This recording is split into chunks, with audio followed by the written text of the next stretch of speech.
परमेश्वर के वचन में यूँ लिखा है, स्वर्ग के नीचे पृथ्वी पर ऐसा कोई नाम नहीं दिया गया है जिसके द्वारा हम उद्धार पा सकें।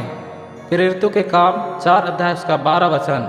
आइए मसीह भाई बहन हम सब मिलकर तैयार हो जाएं।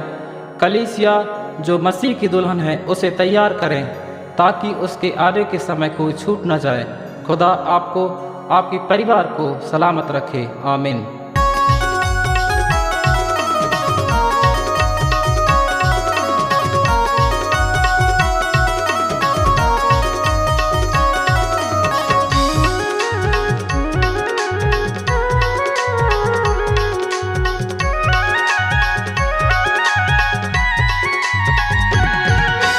स्वर्ग ले आके मनुष्य रूप धर के, स्वर्ग ले आके मनुष्य रूप धर के, हमला बचा इसे गा यीशु, हमला बचा इसे ना।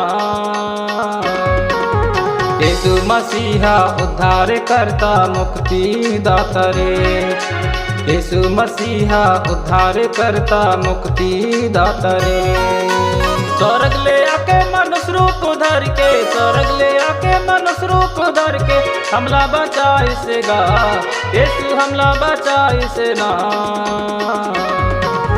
यीशु मसीहा उद्धार करता मुक्ति दाता रे, यीशु मसीहा उद्धार करता मुक्ति दाता रे।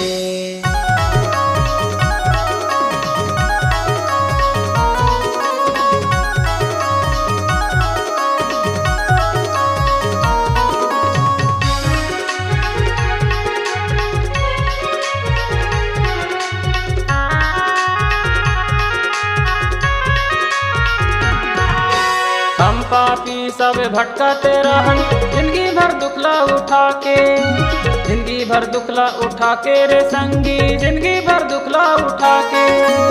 यीशु मसीहा है जीवन के पुस्तक, यीशु मसीहा है जीवन के पुस्तक, पुस्तक में नाम लिखा ले रे, पुस्तक में नाम लिखा ले रे। यीशु मसीहा उद्धार करता मुक्ति दाता रे, हमर यीशु मसीहा उद्धार करता मुक्ति दाता रे।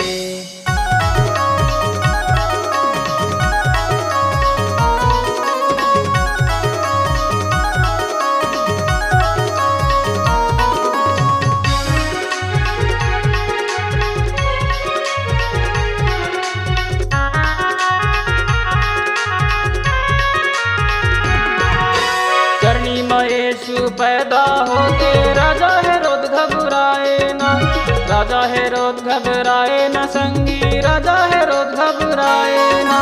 चरवाहा मन आनंद मनावे, चरवाहा मन आनंद मनावे, यीशु के दर्शन पाके रे, यीशु के दर्शन पाके रे। यीशु मसीहा उद्धार करता मुक्ति दाता रे, हमर यीशु मसीहा उद्धार करता मुक्ति दाता रे।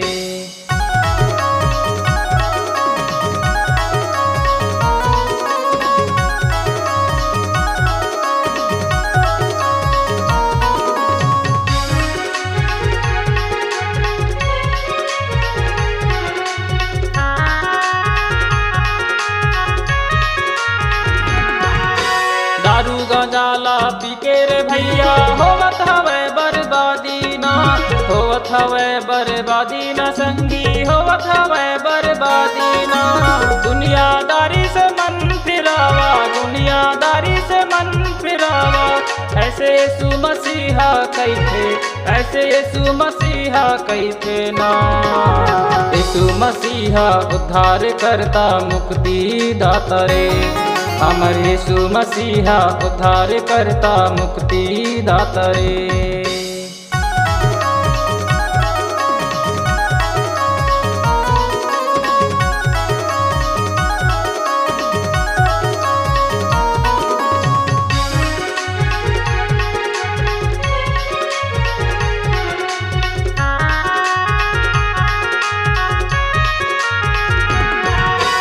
यीशु मसीहा आवैया है संगी, संगति में तुम आवाना, संगति में तुम आवाना संगी, संगति में तुम आवाना। विश्वासी मल्ला उठा ले जाही, विश्वासी मल्ला उठा ले जाही, पापिल्ला छोड़ जाही रे, पापिल्ला छोड़ जाही रे। यीशु मसीहा उद्धार करता मुक्ति दाता रे, हमर यीशु मसीहा उद्धार करता मुक्ति दाता रे। स्वर्ग ले आके मनुष्य रूप धर के, स्वर्ग ले आके मनुष्य रूप धर के, हमला बचाई से गा यीशु, हमला बचाई से ना। यीशु मसीहा उद्धार करता मुक्ति दाता रे, हमर यीशु मसीहा उद्धार करता मुक्ति दाता रे। मोरे यीशु मसीहा उद्धार करता मुक्ति दाता रे, हमर यीशु मसीहा उद्धार करता मुक्ति दाता रे, हमर यीशु मसीहा उद्धार करता मुक्ति दाता रे।